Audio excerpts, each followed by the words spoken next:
Bueno, encantada de tenerlos nuevamente aquí en este webinar donde vamos a tocar un tema súper importante y es respecto a nuestro evento que nosotras tenemos el 6 de junio de primeros compradores inversionistas, para lo cual tenemos un invitado muy especial, nuestro lender, que nos va a estar acompañando ese día para que todos puedan ser precalificados en el momento y saber sus opciones para obtener la primera propiedad de sus sueños o si no, una segunda propiedad de inversión. Bienvenida Gloria, bienvenida Lucía, Alexis, ¿cómo Gracias. estamos? Muy bien, gracias. Buenas tardes a todos. Buenas tardes, Alexis. Gracias por estar acá con nosotras. Mucho gusto. Gracias Silvia, gracias Alexis por estar acá y bueno, vamos a ayudar a estos primeros compradores. Claro que sí. Bueno, Alexis, aquí tenemos unas preguntitas que queremos que tú nos expliques. Son preguntas que a veces nos hacen nuestros clientes. Una de ellas es que ¿cuál es el puntaje mínimo para comprar una casa? Bueno, dependiendo, porque si comenzamos con el programa de FHA, podemos hacerlo desde 500 para arriba, en puntaje de crédito. Lo único que tenemos que tener en cuenta es que la capacidad de endeudamiento puede ser un poco más baja y también pueden pedir un poco de reservas, en el caso de que lo estuviera siendo pues preaprobado. Pero también tenemos las opciones de, antes de terminar ese crédito, mirar la posibilidad de hacer um, algo que miramos en el sistema y es como correr algo en el crédito que nosotros le decimos como un credit expert ahí, para que eso nos puede decir si el crédito lo podemos subir un poco y de esa manera podríamos, hemos visto casos que las personas están en los 500, los 520, pero pues son por cosas que lo podemos solucionar desde el lado mío, sin necesidad de ir a una compañía que arregle el crédito. Y muchas veces podemos llegar al 620 y ya estaríamos entrando a una calificación normal que sería sin las reservas de pronto y también a una capacidad de endeudamiento más alta. O sea que tenemos muchas posibilidades, no deben de perder el miedo por si tienen crédito abajo de los 600 porque estamos aquí para ayudarles. O sea que casi que todos califican, ¿no? Casi que todos califican, sí. Sí. Alexis, comentaste algo de cómo se llama lo para poder subir el crédito, dijiste que se hace un Ok, prepago.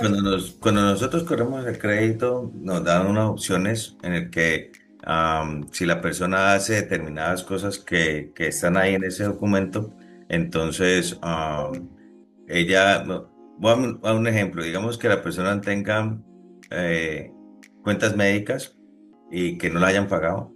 Eso no es que no sean importantes a la hora de no pagarlas, sí, pero no las tomamos muchas veces en cuenta.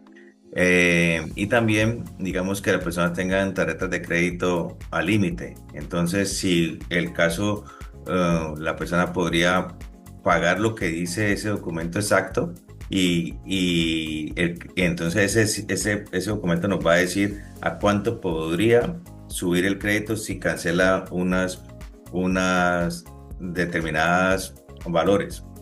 Entonces, eso tiene que ser exacto. Digamos, si el documento dice quedar debiendo $10, es quedar debiendo $10, no ir a pagarla completa si no lo dice.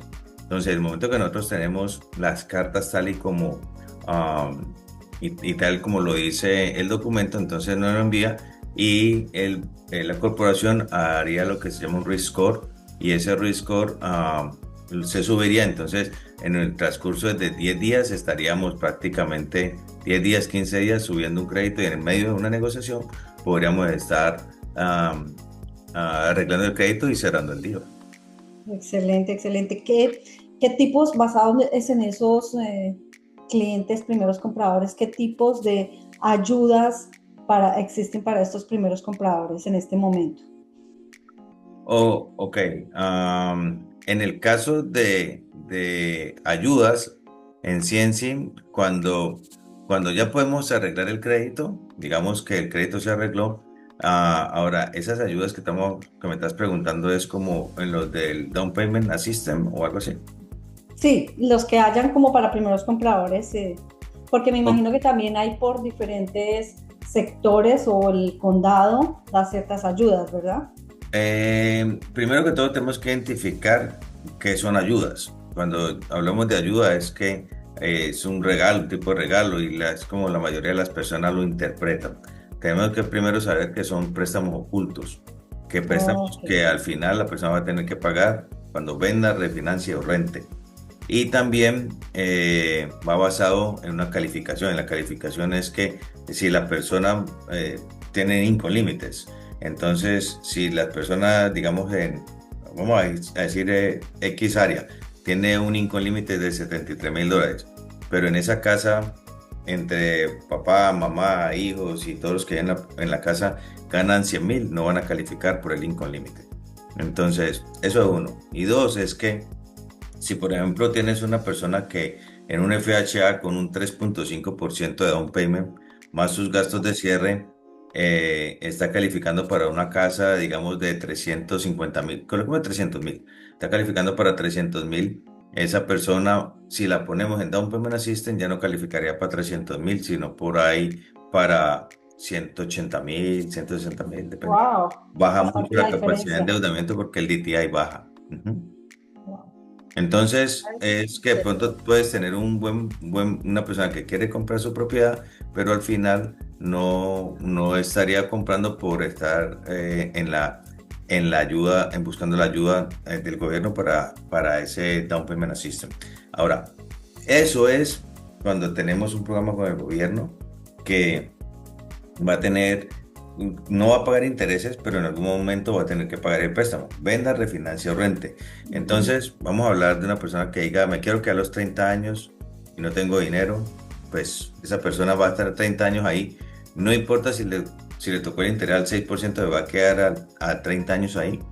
Pues esa persona ahí puede calificar, pues estaría bien.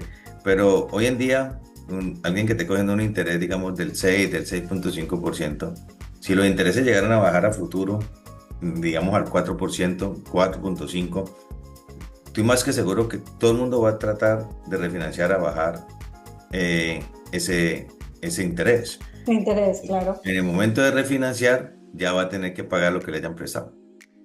Mm, Entonces, interesante. es como pensar a futuro también y que en realidad lo que se estaría cogiendo ahí es algo muy mínimo, porque es solamente el down payment. Entonces, lo que hacen los lenders, lo que ha hecho, tenemos un programa in-house que eso prácticamente hacemos eh, casi el mismo programa de down payment assistance, pero este no baja la capacidad de endeudamiento como el otro, no baja el DTI ah, tanto como el otro, pero sí va a tener que pagar intereses mientras paga el préstamo. Entonces se le haría el préstamo, digamos que sea un down payment de $10,000, pues se le presta 10,000, el interés va a ser un poquito más alto que el normal, digamos que está al 6,5, puede ser un interés del 6,5%, 7%, 7,5%, pero estamos hablando de un préstamo mínimo. Y ese préstamo mínimo tenía unos intereses mínimos que al final van a ser por ahí unos pagos de 150, $180 aproximadamente, pero la persona podría comprar colocando esa nueva deuda sobre los 280,000 en lugar de bajarse tanto. Pero pues tenemos opciones, muchas opciones en las que le presentamos al cliente cada vez que hacemos una precalificación. Le presentamos con Down Payment Assistant, con el gobierno, Down Payment Assistant in-house y sin Down Payment Assistant, la persona decide. Por eso lo vamos a ver en el evento Ujú. y lo tenemos para el final. Adelante, Silvia. Alexis, súper la información que nos estás dando. Yo tengo una consulta para hacerte y es, ¿qué documentos básicos necesitarían los primeros compradores, solamente los primeros compradores, los que van a optar por su primera propiedad, que sean sumamente importantes para que todo lo que tú nos estás explicando se dé y no se frustren? Ok, recuerden que cuando usamos la palabra primer comprador, no la podemos asociar con residencia primaria. Entonces, una cosa es primer comprador, otra cosa es residencia primaria. El primer comprador es cuando estamos buscando ese tipo de ayudas, que le den de pronto el down payment o en programas, por decir algo, un convencional con el 3% down payment sin PMI, existen programas así. Entonces, eso serían que tendrían que ser para residencia primaria, primeros compradores. Ahora, para residencia primaria, tú puedes tener tu casa ahorita, la puedes tener, puedes, digamos, la tienes en la esquina y vas a comprar otra a 3 bloques porque es mucho más grande y te vas a mudar a la nueva, la que estás viviendo se pasaría a ser inversión y la que estás comprando sería la residencia primaria. O sea que ahí estaría yendo con un down payment del 5% en un programa convencional y prácticamente sería para primaria. Entonces, primeros compradores para utilizarlo en el tema de down payment assistance y cosas así, y que no puede tener la persona haber tenido en 3 años una propiedad. No puede ni tener ni haberla tenido en 3 años. Ahora, para residencia primaria, tú puedes tener un FHA el día de hoy y vendiste hoy y puedes comprar la otra semana con FHA como primer comprador, como primaria con FHA, no necesariamente tiene que ser primer comprador. Entonces, los documentos que se necesitan para este tipo de caso en el que es residencia primaria son en qué trabaja primero, si es empleado para alguien o si es empleado independiente. Si es empleado para alguien, necesitamos las W2s de 2 años. Necesitamos los últimos 4 pay stubs, las colillas de pago de las personas. Necesitamos los 2 últimos años de impuestos, la 1040. Necesitamos, si es residente, la copia de la residencia por ambos lados, la copia del Social Security, 2 meses de bank statements para verificar de dónde va a salir el dinero. Y prácticamente eso, corremos un soft credit inicialmente que no le va a afectar a la persona, es solamente para mirar. Y ya después de que ya tenga un contrato, ya corremos el crédito normal, que tampoco afecta mucho, pero ya lo haríamos solamente cuando ya tenemos un contrato para proceder en la compra. Eso en el caso de W2. Y en el caso de 1099, personas que son self-employed, los 2 últimos años de taxes, si tiene compañías, de la compañía y los personales, y lo mismo. Si es residente, la fotocopia de la residencia; si es ciudadano, la fotocopia del pasaporte, Social Security, licencia, y prácticamente el bank statement. Prácticamente es todo lo que necesitamos inicialmente. Bueno, buenísimo. Tenemos acá otra pregunta y es respecto a los errores financieros que se debe evitar cuando se va a comprar una casa financiada. Excelente pregunta. Ok, evitar, primero que todo, en el momento que ya estamos haciendo una calificación o que estamos pensando en una calificación para la casa, correr el crédito. Ir a correr el crédito en las tiendas porque le están dando descuentos a las personas de que si les dan un porcentaje del 20%, 30% si aplican para la tarjeta de crédito, eso es un problema. Comprar carro, comprar propiedad y comprar carro va a perjudicar mucho la capacidad de endeudamiento. Y el error más grande que yo veo todos los días es hacerle caso al vecino, porque el vecino le dice, no, es que ahorita no se puede comprar porque los precios están altos, que los intereses están altos y siempre es un buen momento para comprar una propiedad y dejar de pagar renta. Sí, importantísimo.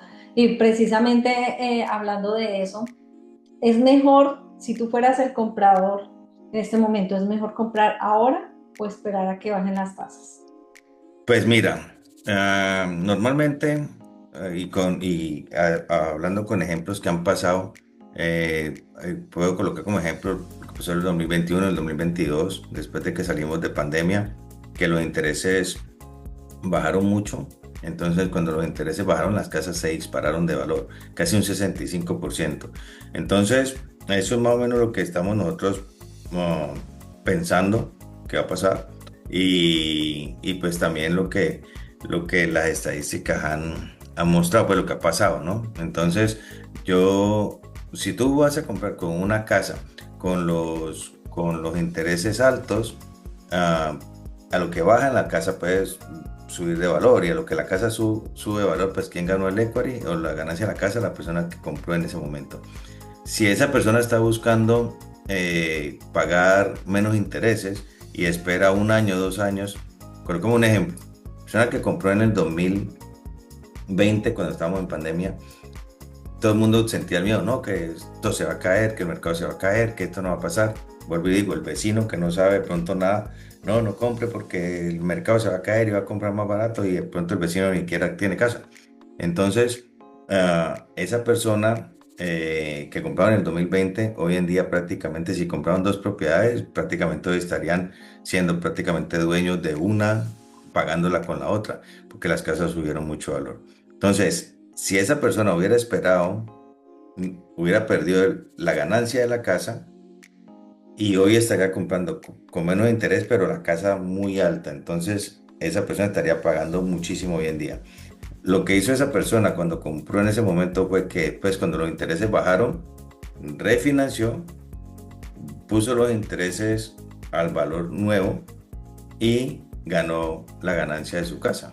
Entonces, La plusvalía, claro. o sea que para resumirles, si fuera el momento de comprar o esperar, compraría. Comprarías. Sí, Excelente. que es así, ¿no? Y muchos esperamos a que bajen las tasas y eso no va a suceder. Y cuando bajan las tasas se convierte en un mercado del vendedor y entonces es más difícil incluso ofertar o entrar en un negocio de Y compra-venta. va a pagar de pronto más. Exactamente, y ha pasado ya después de pandemia, ¿no?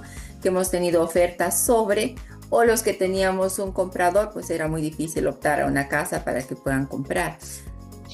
Alexis, tengo una consulta. En caso de que una persona haya atravesado una bancarrota y que tenga el crédito dañado, ¿en cuánto tiempo se puede reparar ese crédito para que pueda optar por la compra de una propiedad?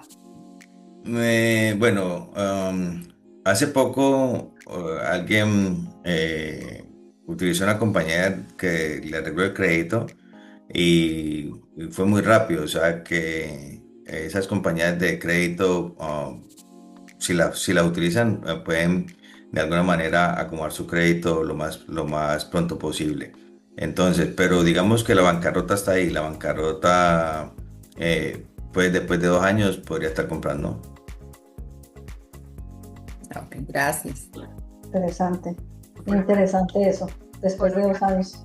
Otra preguntita, Alexis, y es, ¿qué gastos adicionales se deben considerar aparte de la cuota mensual?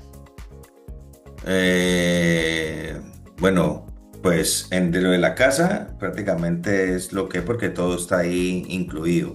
Cuando nosotros hacemos una calificación, inclusive colocamos hasta si tiene HOA, lo ponemos ahí como calificación, aunque nunca el banco o la corporación lo recoge, pero sí se usa para la calificación. O sea que después de ahí, pagos extras es de pronto si están mal calificados al inicio. Entonces, ¿a qué me refiero mal calificados? Es que hace poco alguien estaba llevando una clase y esa persona trató de insinuar que los gastos de cierre los poníamos nosotros. Y los gastos de cierre no los ponemos nosotros, los gastos de cierre son de la propiedad, como todos lo saben. Entonces, pero ¿qué pasa? La persona dice que ellos cierran con menos gastos de cierre y lo que pasa es que no ponen los escrows de la propiedad y al no poner los escrows de la propiedad, entonces mira, si no coloca lo que tienen que pagar de taxes, no tienen que pagar lo que tienen que pagar de seguro o algunos prepaid que tienen que hacer antes, entonces al final, al próximo año, cuando el banco que tenga ese préstamo hace el corte y hace el análisis del escrow, ese escrow va a estar en negativo.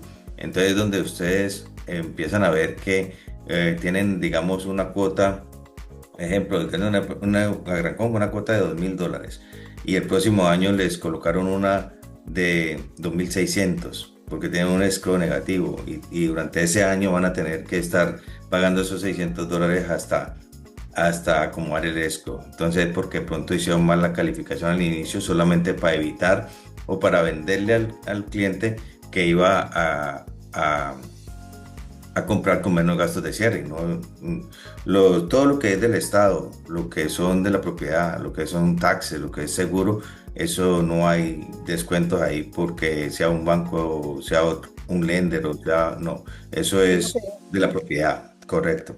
Entonces, podrían haber cargos extra al final de año siempre y cuando los escrows no estén bien. O que Mm. pronto también los taxes subieron, porque pueden haber hecho la calificación o los seguros subieron. Si suben los seguros, suben los taxes, pues obviamente el escrow va a estar negativo y podría en ese caso subir un poco también. Pero el resto no tendría por qué subir. Perfecto, muy bien. Sí, porque no es bueno que después tengan ellos una sorpresa pensando que el pago es X y luego les toque pagar más y no contaban con ese dinero dentro de sus ingresos, ¿no? Sí, más o menos lo que te estaba diciendo que pasó, porque Sí, si tú eres un cliente que desconoce, tienes su realtor y tu realtor te está guiando, pero tu realtor te dice, mira, con este banco cerramos con menos dinero solamente por convencerlo para que cierre, pero no le está diciendo lo que va a pasar el próximo año, pues estaría haciendo algo pues deshonesto. Es mejor decirle, mire, eh, estos son gastos de cierre y esto es lo que es y para que con eso va a cerrar sin ningún problema y no va a tener sorpresa del futuro. excelente. Básicamente en eso, Alexis, tengo una pregunta. ¿Quién es el que debe dar esa información? Porque nosotros como realtors pues somos los que le llevamos paso a paso, pero hay cosas que digamos la compañía de título o el prestamista no cuenta o no dice para poder procesar el pago. O sea, debería el lender, que me imagino que en este caso ustedes, decirles las dinámicas, lo que va a pasar el próximo año.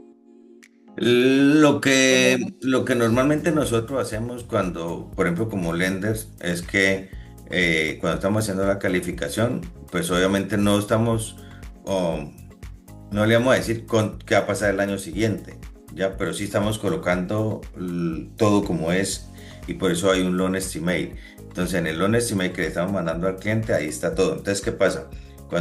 Normalmente cuando el cliente está comprando, tenemos que mirarlo de dos maneras. Nosotros somos profesionales y sabemos de qué estamos hablando, pero el cliente no. Entonces, el Ujú. cliente lo primero que dice es, eh, ¿y estos gastos de cierre por qué tan altos? Es la primera pregunta que va a hacer un cliente. ¿Por qué los gastos de cierre tan altos? Vamos a hacer ejemplos. En una casa que los taxes son $7,000, en un seguro de $3,000, que están recogiendo sus taxes que están ahí, lo que tiene que pagar desde el día que cierre hasta el corte del año. Y le están recogiendo 3 meses en taxes de prepay. ¿Es por qué? Porque, digamos, si la persona recuerda que los taxes van hasta noviembre, hasta diciembre, pero los taxes se cobran en noviembre. Entonces hay que coger esos mesecitos y ese otro mes por si de pronto los taxes suben. Hay que pagar el seguro adelantado. El seguro no se paga vencido, se paga adelantado, porque la casa tiene que estar asegurada cuando ya sale el préstamo. Eh, la compañía de título, las transferencias de taxes, las estampillas de la ciudad. O sea, hay muchas cosas que todo es de lo que son precios prácticamente que se tienen que pagar, ¿ya? Existen, por ejemplo, cuando vamos a cobrar puntos de descuento por el tema del interés. Muchas veces se cobran puntos de descuento porque la persona quiere bajar un poquito el interés y califica normalmente y pues solamente quiere bajarlo. Y esa persona, si no lo quiere pagar, pues simplemente no paga, pero el interés va a ser un poquito más alto, ¿ya? Pero existen momentos en que es obligatorio para poder calificar. Si tenemos un DTI que está en el 56,9% y lo teníamos precalificado con un interés, digamos, del 6%, pero en el momento en que fue a comprar el interés estaba al 6,5%, quiere decir que eso se va a subir del 56,9% y ya no estaría calificando. Entonces esa persona tendría que comprar puntos de descuento para volver a colocar su interés donde lo tenía, al 6% para poder calificar. Entonces sería prácticamente obligatorio porque si no, no tendría negocio. Entonces esos puntos de descuento, eso es como aparte, ¿ya? De resto, lo que cobra un lender normalmente es processing fee, underwriting fee, que esos fees no se mueven. Eh, y eso es todos. O sea, todos van a tener su processing y su underwriting fee y esos precios no los van a mover.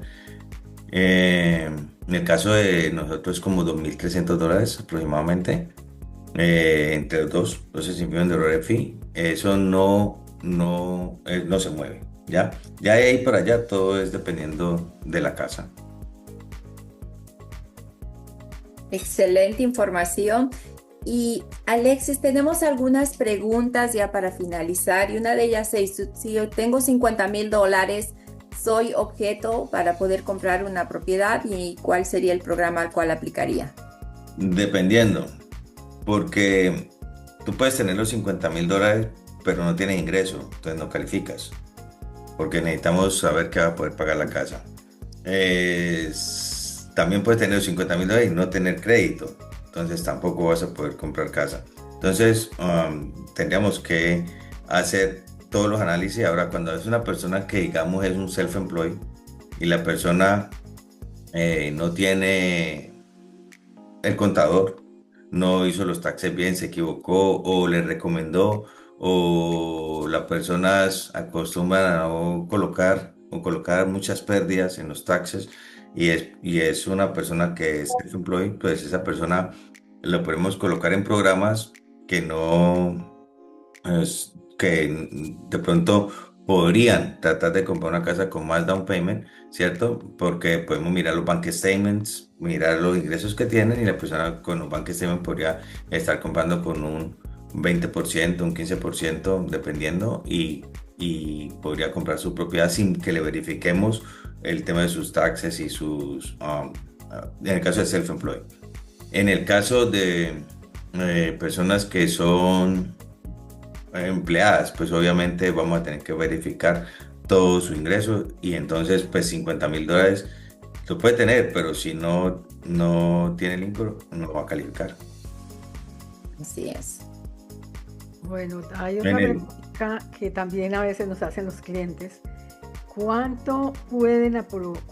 cuánto los puede aprobar el banco según los ingresos? Dependiendo, va a depender de lo que tenga de ingreso la persona, porque si la persona tiene, digamos, gana $100,000 al año y tiene dos pagos de carro de $2,000, pues ahí va a tener un problema. Entonces que hay que hacer la calificación para poder mirar. Como puede tener una que gana 60,000 y no tiene pago de carro, entonces esa va a calificar de pronto más que la que gana 100,000. Entonces es haciendo la calificación. Ujú. Cada caso es independiente. Cada caso es independiente, sí. Sí, porque una deuda de un carro lo puede perjudicar. Ahora, recuerden que muchas veces las personas son cosigners, ¿no?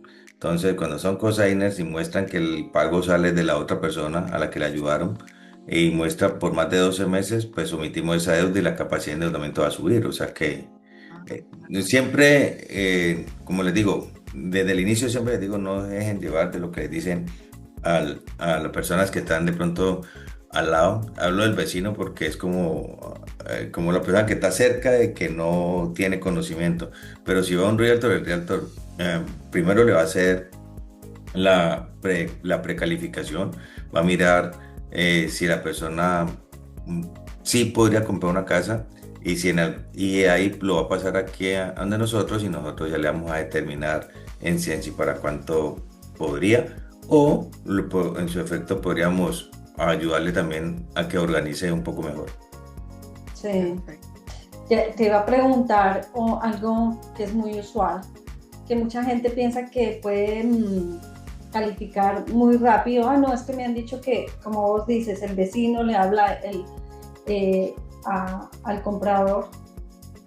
Un self-employed, ¿cuánto necesita de tener de estabilidad laboral y cuándo puede calificar y una persona que tiene nómina, o sea, que trabaja ya para un empleador? Ok, ¿Cuánto tiempo puede calificar? ok. Digamos que usted tiene una persona que ha sido empleado independiente toda su vida. Empleado independiente y los taxes lo hacían, digamos que lo hacían bajitos. Y esa persona en diciembre o en enero consiguió un trabajo ya fijo como W2, eh, ganando ya bien por hora, haciendo sus 40 horas. Digamos que empezó a trabajar y tiene un buen ingreso y como W2 califica inmediato con el income nuevo que está haciendo con el W2. No importa si el año pasado había ganado, eh, digamos que ganó 20.000 y después le descontaron impuestos y quedó con una ganancia de $5.000 al año. Y vuelve otra vez al día de en enero o diciembre, consigue su trabajo ya porque ha venido realizando un tipo de trabajo, perdón, y esa persona le empiezan a calificar, a pagar por salario o por hora, y ya tiene, con la verificación de empleo y con los nuevos pay stub y todo, prácticamente va a calificar con el nuevo ingreso. Pero si es al contrario, no. Si es al contrario, si la persona había sido W2 por su vida y en diciembre se cambió a self-employed, ahora tendría que esperar 2 años. Tendría que Ok, esperar al año siguiente hacer sus taxes y al año 27 hacer los del 26 y al año 28 hacer los del 27 para poder calificar en resumidas cuentas, con Self-Employed tiene que tener 2 años consecutivos. y hacer averaje. Y con W2 tendría que ser que puede a los 6 meses Ah, o al año. mira, no. Si la persona es salario, digamos que es salario, Salario. trabajar y empezó a trabajar con salario y esa persona le van a pagar a partir de ese día $100.000 al año y califica con esos $100.000 con salario, califica ya haciendo la verificación de empleo y con los primeros pay stubs, los primeros 2 pay stubs. 2, wow. Inmediato. Buenísimo. Si es por hora, entonces vamos a tener que hacer un averaje, puede ser de 3 Ok. a 6 meses, para mirar a ver si la persona sí va a hacer las 40 horas. Entonces ya cuando ya tengamos eso, entonces ahí sí. Interesante. Pero si es self-employed, no. Toca que, 2 años sí o sí. sí señora, puede ser averaje. Averaje, ¿no? Y averaje no es que mi compañía ganó $100.000 al año, pero hizo deducciones de 90.000, le quedó 10.000 de ganancia, 10.000 es la ganancia, no los 100.000. Correcto. Entendido. La verdad que hay casos súper interesantes y hay casos muy particulares para analizar, ¿verdad, Alexis? Sí, mucho. Esto es lo que justo queremos mostrarles en nuestro evento que vamos a tener el 6 de junio, invitarlos porque Alexis va a estar presente en el mismo y justamente vamos a tocar estos temas específicos y ustedes van a poder directamente trabajar con Alexis y exponer su caso. Así que quedan cordialmente invitados a nuestro evento del 6 de junio. Lucía. Definitivamente, esperamos que asistan, va a ser de mucho valor, vamos a estar con Alexis como lender, también vamos a tener una especialista en restauración de crédito y a su vez vamos a tener la compañía de título que es la que va a guardar o va a dar, la compañía de título es la que te va a guiar esos dineros, cómo van a ser protegidos a la hora de tú hacer un depósito por una propiedad. Entonces, esperamos allí este próximo 6 de junio de 11 a 2 de la tarde en Sunrise.